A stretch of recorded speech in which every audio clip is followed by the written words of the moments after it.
Hello, welcome to the AP7 podcast. You are here with Rachel Donovan and the founder of AP7, Mr. George Helou. Thanks, Rachel, and thank you for joining us. We love talking about how to get the heart into everything we do to get a lot out of life. Whether it be relationships, business, careers, you name it. So, let's get started.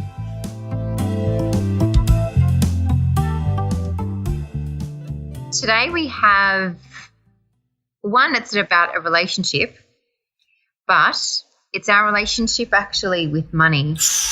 Money. Is it evil? Is it heaven? What is it? Yeah, everyone has both? a relationship to money, don't they? Yes.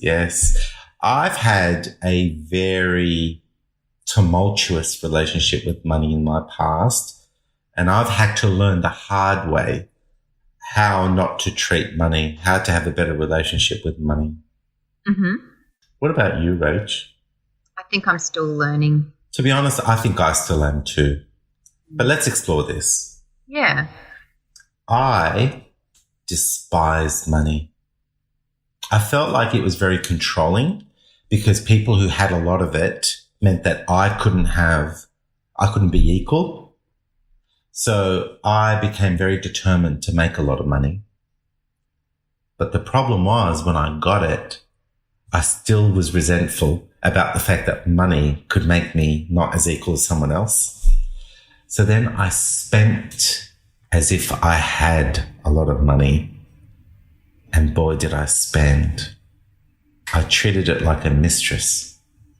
It was like there was no respect beyond I earn it to spend it. So I was burning through it. And I used to be really cocky. I used to say, I didn't care. I just earn more money. I don't care what I spend because I'll just earn more.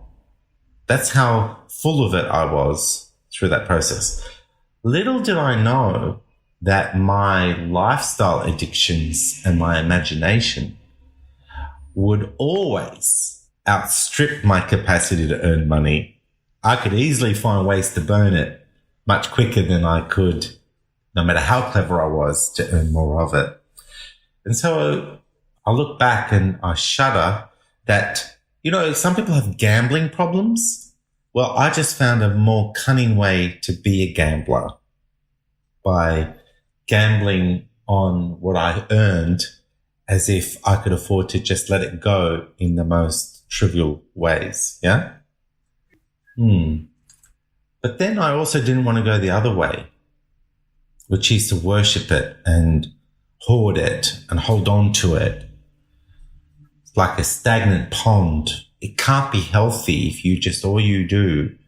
I know people, seriously, they are so lame with money, it just makes you shudder. Like, they won't drive you anywhere. They always manage to not have their wallets on them, so you're paying.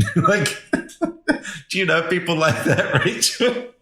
No, I don't actually. Have you ever known people like that? Ever? No. Oh, you're lucky. Unfortunately, I've had quite a few of those that, their wallet's always not around and you're paying. And I used to open up tabs in nightclubs where I just, because I didn't want to keep just bringing out my card every time. So I just leave the credit card with them and then they know I've got an open tab. And then the tipsier I got, the more generous I got. So it's like, but what do you want to drink? Next thing you know, I'd rack up $500.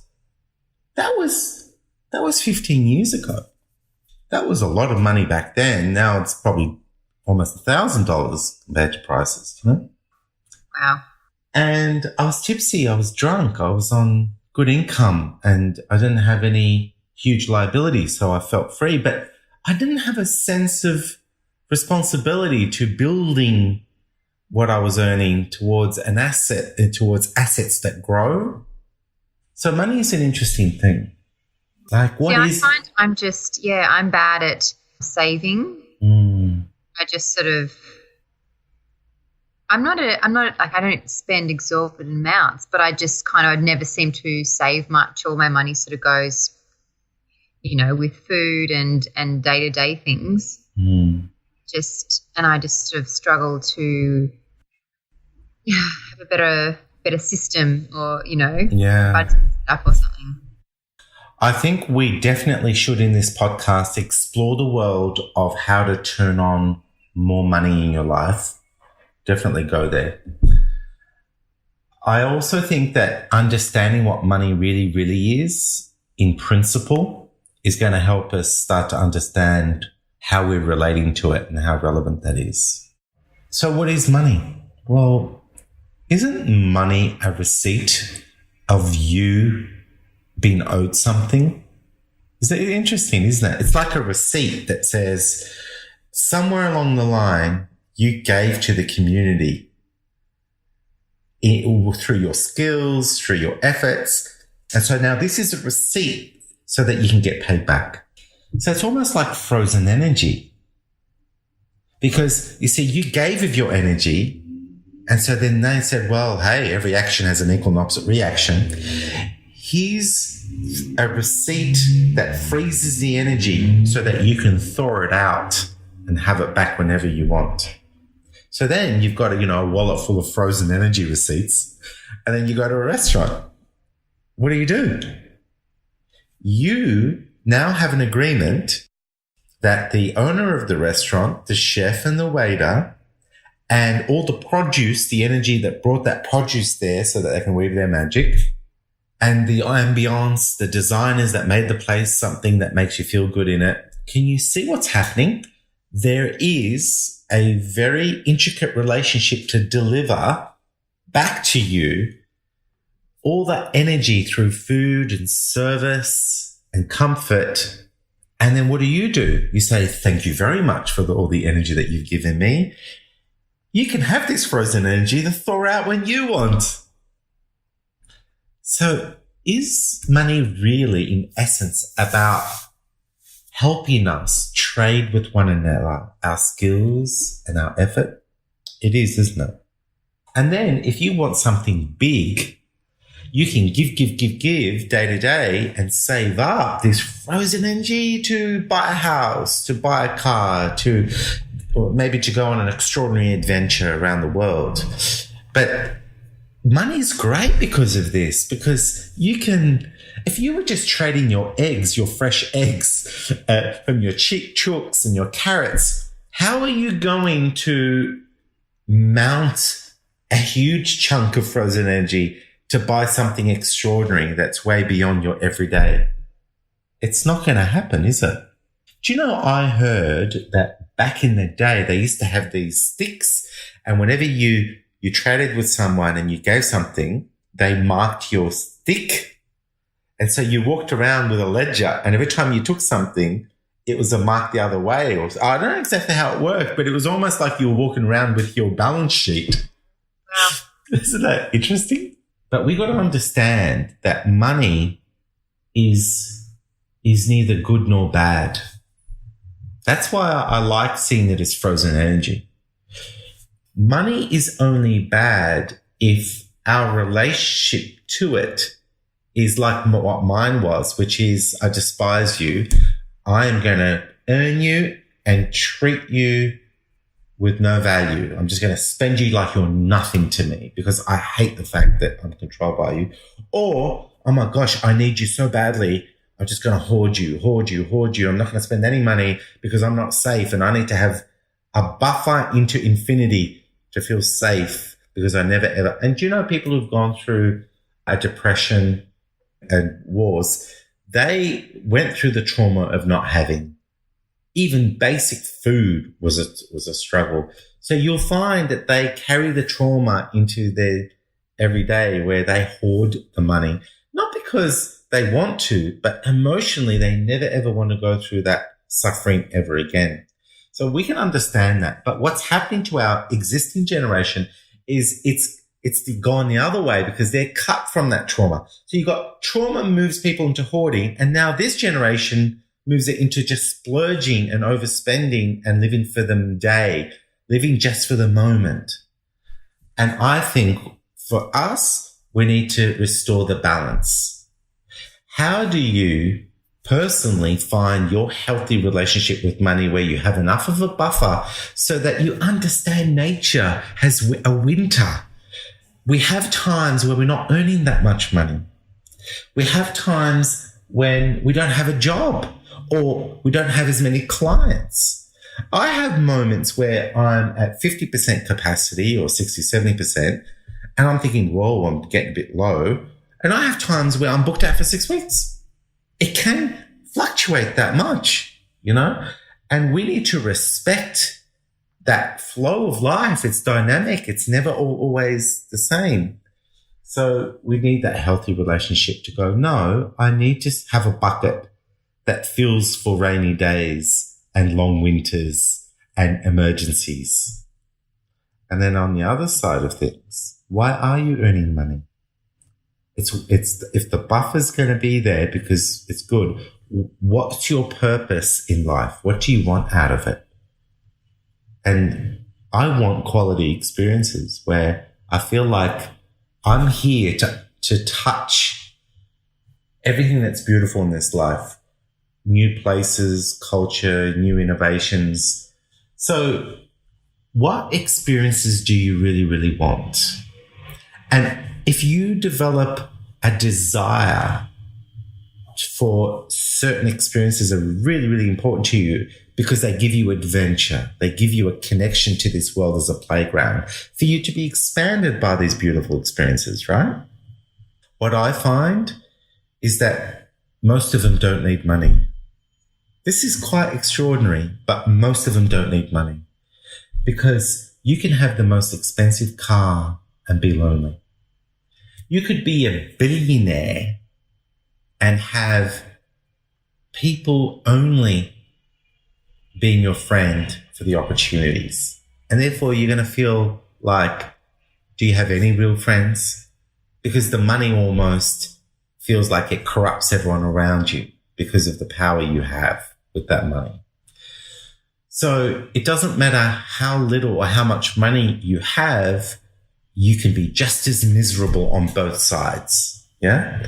So why is it that we can be rich and happy and satisfied with enough money for that buffer, enough money to help us have shelter without a debt, without a mortgage, and a car we can enjoy driving so that if you don't care about peak performance and all that, you just love comfort and reliability.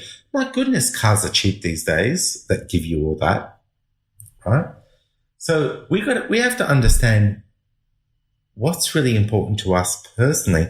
And I find relationships are the most precious. Because when people are on their deathbeds and they look back, they don't look at the toys they bought. Because that stuff depreciated. That stuff lost its excitement, you know. What they remember is the people that loved them, the people that respected them and they had great times with. And we don't need money for that. We just need a wit and imagination to create opportunities to connect and have fun with each other. But then, you know, you go too extreme on that and people say, yeah, but money's great, you know, because it allows you to travel far and do all that. And this is the point, and this is why I go back to it's a balance. So imagine you have enough money to pay for all your basic needs, but you have the ability to also make more money than you spend. And then a part of it starts to go into making a difference in the community, fine, but also indulging in things, maybe going to an expensive restaurant for chefs that have made it their passion to create the most exquisite food that's so delightfully beautiful to eat and look at. And because they're so good, the demand for them pushed the price up so that you now are in a situation where you can decide every now and then to dip into that world because it is extraordinary.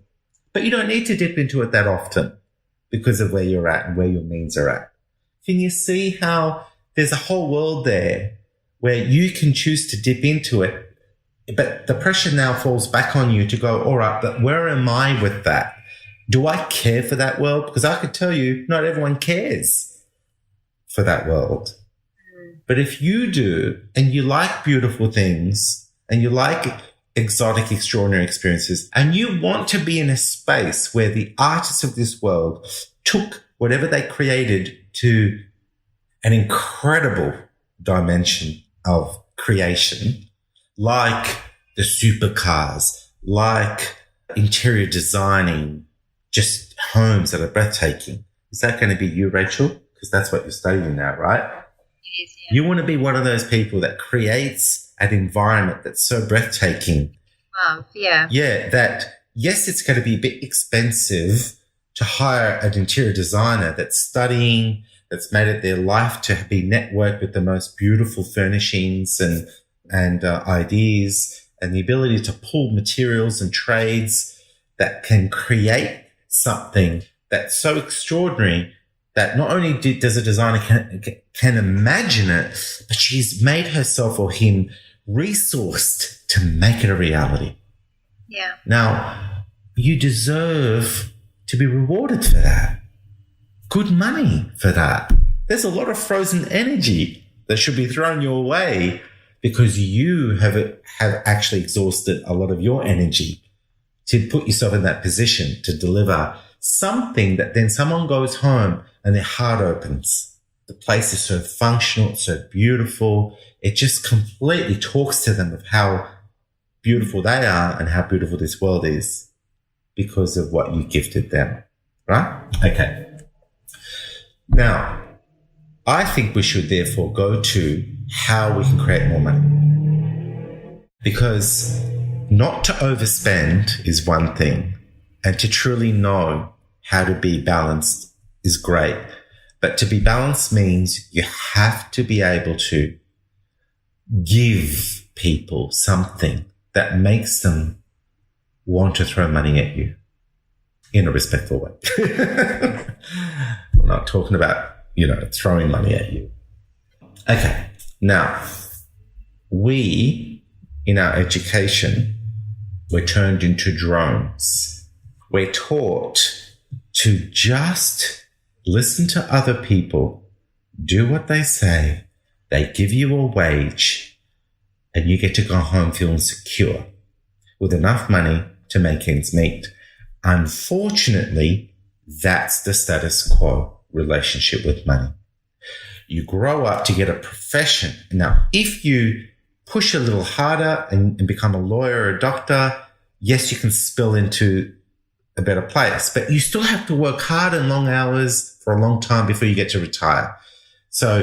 But then the hardest part of that is people in factories and the trades, the people who build things. It's backbreaking work. They get injuries. They're physically exhausted. They're not around for their families because of the long hours just to make ends meet.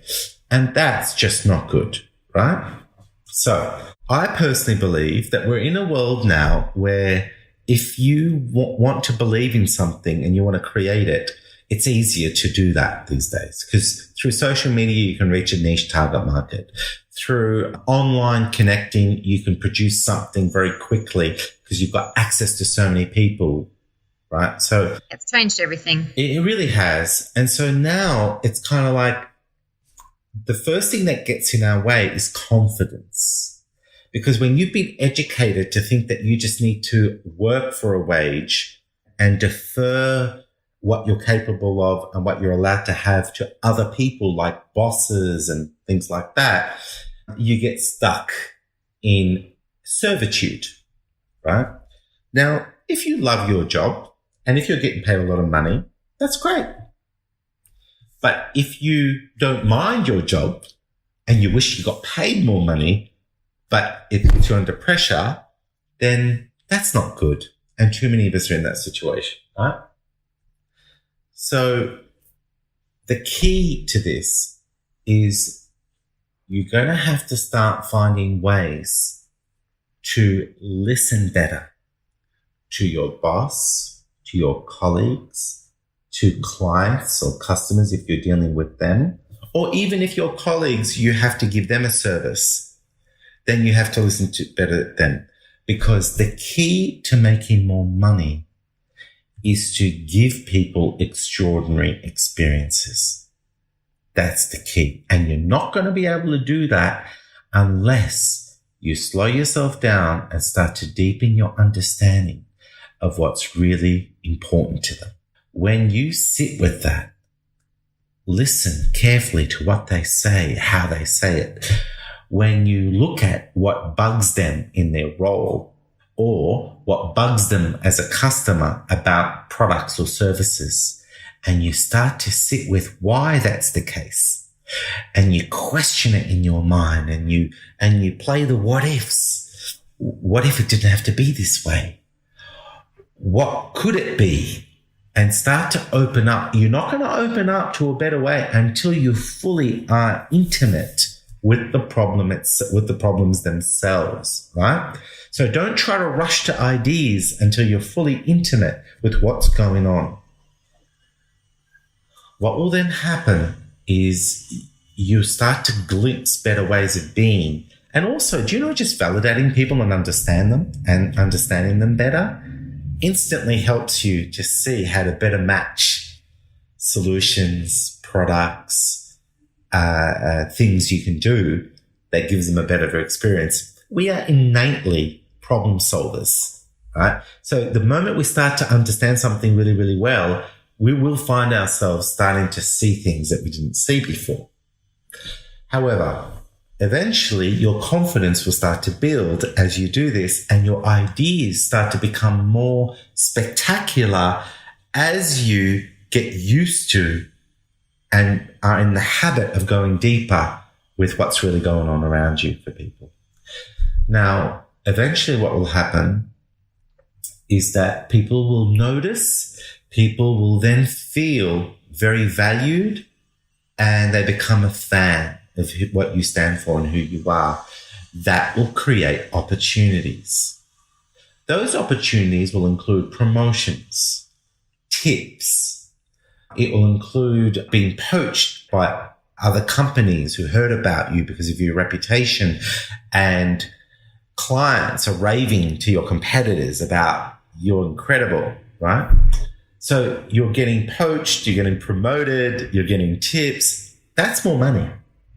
And then when you keep doing that wherever you go, as these opportunities open up, you're going to keep improving and being given more responsibility, which means more money. And you may get to a point where you are given an opportunity to have equity in the company because you are such an incredible, inspiring leader in the way you carry yourself. Or you are now, your confidence is caught up to your capability through that journey, and you have such a reputation and such an extraordinary network, you're now backing yourself to start your own business, and you hit the ground running. And with your own business, now your ability to make money is blue sky, because you can innovate something that can go viral. It can be franchisable, whatever it is. So could you see what I've just done? I've started with something that you're in control of, and I showed you the natural journey of a world wanting to reward you for the difference you made for that world, whether it started with the person you work for, the people you work with, the customers that you serve, and then eventually life, every action has an opposite and equal reaction. So that is a physics law. And we all know practically that if you can be great for someone, they just want to reciprocate. And money is one of the ways we reciprocate with. So, it's funny, because that journey will take you to levels where you're so enriched even before the money made the difference. You're so enriched because you love making a difference. And you're finding yourself innovating and being very satisfied with what you're creating in services, procedures, products, whatever you're doing. But the fact is, money is a symptom of the difference you make. And therefore, that money starts to pour in. And then what do you do with that? The last part of this that I think we really need to be clear about is you need to be okay with money sitting in your bank account. Because I know personally that the moment money was starting to creep up, I was finding where I had to spend it. And it's okay to spend, but let it be in proportion to what you're making. And then there'll be a tipping point. And this is where there's lots of books on this. If you can get to a point where you've amassed so much frozen energy that the interest and the dividends and the returns you're making on the businesses you have in place and the investments with property, whatever, that you now are able to live just off that growing, and your principal stays the same and grows slowly, and you're only spending a percentage of it to live, that is the ultimate wealth you can create for yourself. Because now who you are from moment to moment is expanding in every way, just like nature. Isn't that interesting? That nature is constantly expanding. What you'll find is that a lottery winner will spend the money because it's there and they're finally free, but they're spending say they won $10 million. The difference between a lottery winner that's living hand to mouth and someone who's wealthy, right, with $10 million is that the owner of the 10 million would look at the where to invest it so that they can make 1 to 2 million a year, and then they will live off maybe $1 million a year if they're making 2, or they might live off 500,000 if they're making 1 million. So then that means their 10 million always grows. But the lottery winner has bought a $2 million home, bought a yacht that cost them $30,000 just to keep it there. They're spending money on gambling because it's fun with their mates. They're spending money on expensive restaurants, expensive cars that depreciate, and slowly, they keep buying toys that are worth nothing eventually, and their money goes down and down and down until they're so addicted to their lifestyle that they've refinanced their home to keep up with that lifestyle. And then before you know it, they have nothing. And some of them are in debt more than they were before they won that $10 million. Now, we know that this story is not made up because you hear this story amongst many lotto winners, don't you? So our relationship with money from moment to moment should be making it grow, not getting smaller. And so therefore, if you're lucky enough to win, I would seriously invest all of it and only live off a percentage of what it's giving you, while you leverage that asset so that you can make even more and more by innovating, creating, giving something to the community. And for me, that's where I'm at with money philosophically. I have changed a lot over time, but like you have said, it's a work in progress for me, because I've learned to drive a simple car, even though I've had the expensive cars, because now I'm building EP7. EP7 for me changes lives. So every time I make money, I throw it back into how I can allow EP7 not to need me by certifying coaches. And so for me, I now have a healthy relationship with my purpose. I'm so enriched that money is only a symptom of this journey, because I'm just loving helping people change their lives. That's enriching me. But I love luxury cars. I love being able to travel anywhere in the world. I love all that stuff. But I've decided that I'm going to wait until the money's there, to a point where EP7 now is making more money than it's spending. And therefore I then can benefit from that, and within proportion of that, make my choices for my lifestyle. And that I had to burn a lot of money to come to this point. And I hope this podcast helps people maybe start to notice their habits earlier on than wait.